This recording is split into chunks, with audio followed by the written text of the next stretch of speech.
Welcome back to part 2 of this edition of What the Hell Just Happened? For this segment, we go back to the United States Senate, whose main function is one of advise and consent.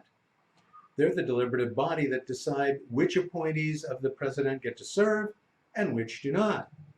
And many of these appointments are lifetime gigs. It's kind of like that old board game, Mystery Date. Will he be a dream or a dud?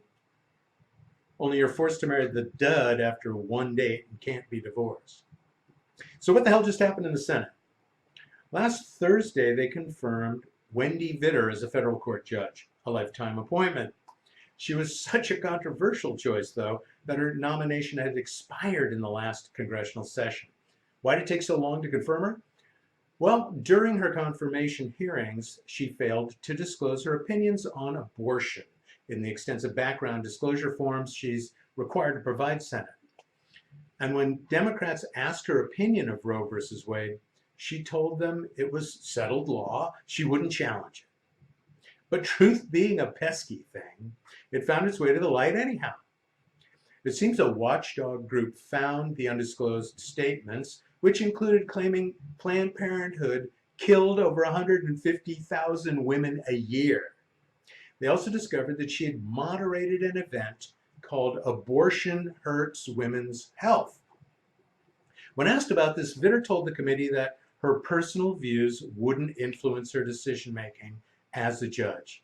Oh, sure, why would it? I mean, it's just her personal views, just stuff she strongly believes in and publicly declares. But because she enjoyed the full backing of Moscow Mitch, she was confirmed. Remember, it was McConnell who blocked over 60 Obama appointments to the bench, including Merrick Garland to the Supreme Court, the position now held by big deal Neil Gorsuch. But for some reason, he was totally driven to confirm Vitter. By the way, did I mention that her husband is David Vitter, who got caught in a prostitution scandal in D.C. when he was a congressman? Yeah, the same David Vitter who is now a registered foreign agent who's been lobbying the Treasury Department successfully to reduce sanctions on companies linked to Oleg Deripaska like Rusal. What an uncanny coincidence! So once again, we come full circle. Let's get the hell out of Washington now and wander over to the town of West Lafayette, Indiana, the home of 8-year-old Jack Wheatbrock. This is a lovely little town with lots of ponds and lagoons all around. And naturally, Jack is fond of the turtle population in West Lafayette. Why wouldn't he be? So it was quite a bummer for him to see that some turtles get run over by cars. And his mom, Michelle, saw his reaction to that one day, and she was trying to think of something to say to console him. And then Jack turned to her and said, maybe we should send a letter to the mayor. So she agreed, and that night Jack went home and wrote a letter to Mayor John Dennis reading, quote, "Dear Mayor Dennis, there are turtles crossing the road and they need our help. Can you please put up a turtle crossing sign? Thank you, Jack."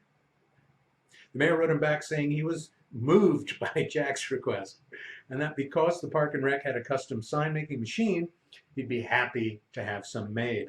He even invited Jack and his parents to a town hall meeting where he asked Jack to unveil the new signs.